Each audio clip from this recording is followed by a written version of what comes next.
Goeiedag.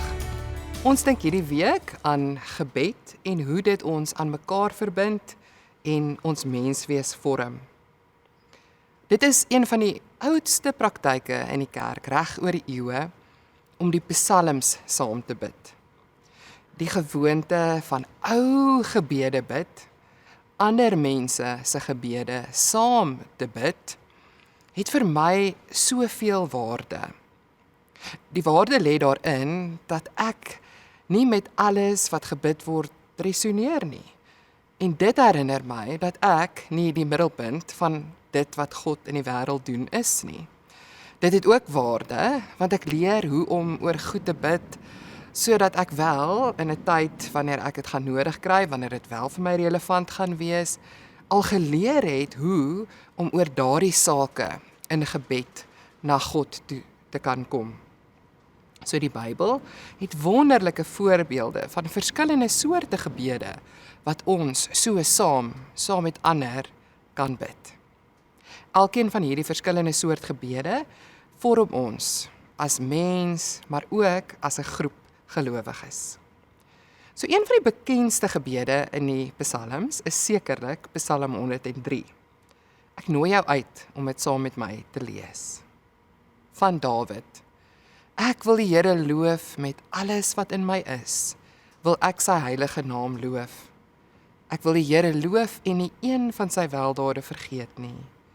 Dit is hy wat al my sonde vergewe, wat al my siekte genees, wat my red van die graf en my met liefde en ontferming kroon, wat my die goeie in oorvloed laat geniet, my die jeugdige krag van die arend skenk. En dan ook, loof die Here, magtige engele wat sy opdragte uitvoer, sy bevele gehoorsaam. Loof die Here, alle hemelwesens wat hom dien en sy wil doen. Almal wat deur hom geskep is, loof die Here op al die plekke waar hy heers. Ek wil die Here loof. Psalm 103 vers 1 tot 5 en dan 20 tot 22. So, hierdie gebed herinner ons dat gebede meer as 'n lys versoeke is. Psalm 103 is 'n universele en gemeenskaplike oproep tot aanbidding. Almal in die hemel en op aarde word opgeroep om die Here te loof soos 'n simfonie van kollektiewe lof. In 'n kultuur wat ons aanmoedig om introspektief en individueel te leef, herinner Psalm 103 ons dat lof 'n ons oefening is en nie net 'n ek oefening nie. En hierdie soort saambid is eerstens 'n manier om te onthou, tweedens 'n manier om God se genade raak te sien en derdens 'n manier om saam alle lof aan God te bring. Wanneer ons in vers 2 saam bid, vergeet nie een van sy weldade nie, onthou ons saam God se goedheid, dat ons in hom vergifnis, genesing, verlossing, liefde, ontferming vind.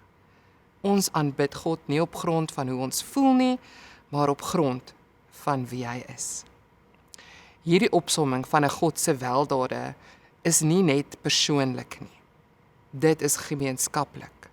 Israel het gereeld saamgesing oor wat God in hulle geskiedenis gedoen het. Hierdie Psalm anker ons as geloofsgemeenskap ons hele identiteit in God.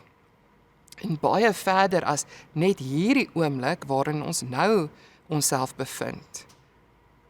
Wanneer Walter Bruggeman hieroor praat, dan merk hy ons dat die moderne wêreld so bietjie aan geheueverlies ly, maar dat ons nie so moet leef nie, maar eerder met die lang geskiedenis wat God met al die mense reg oor die eeue gestap het. En ons bring daardie geskiedenis na ons huidige oomblik toe.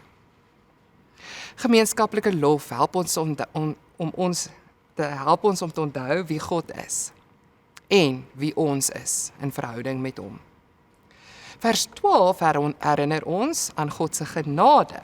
So ver as die ooste van die weste is, so ver verwyder hy ons oortredinge van ons. Psalm 103 leer ons om God se genade te erken en te vier.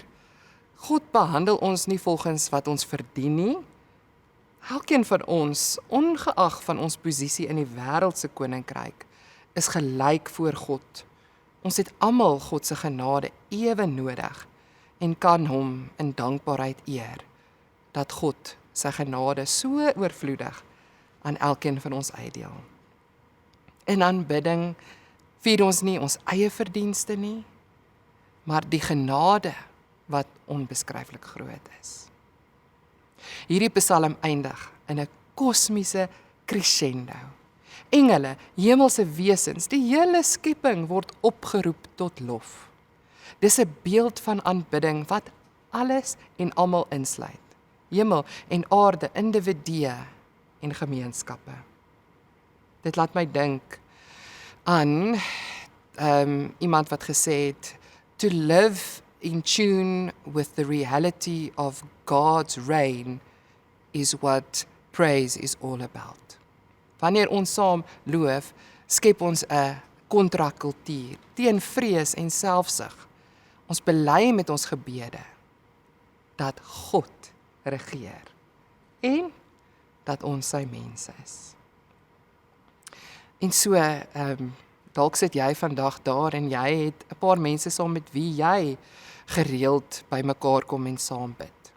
En dan is die uitnodiging vir julle, wanneer julle saam bid, loof die Here, sodat julle kan onthou wie hy is en wat hy al in julle lewe gedoen het, sodat julle sy genade in julle lewe kan raak sien, en dat julle besef, julle kom saam met die hele aarde, wat gemaak is om hom te loof. Here, saam met Dawid wil ons U loof, vir al die goedheid, en ons bid Here dat ons nie een van U weldade ooit sal vergeet nie. Amen.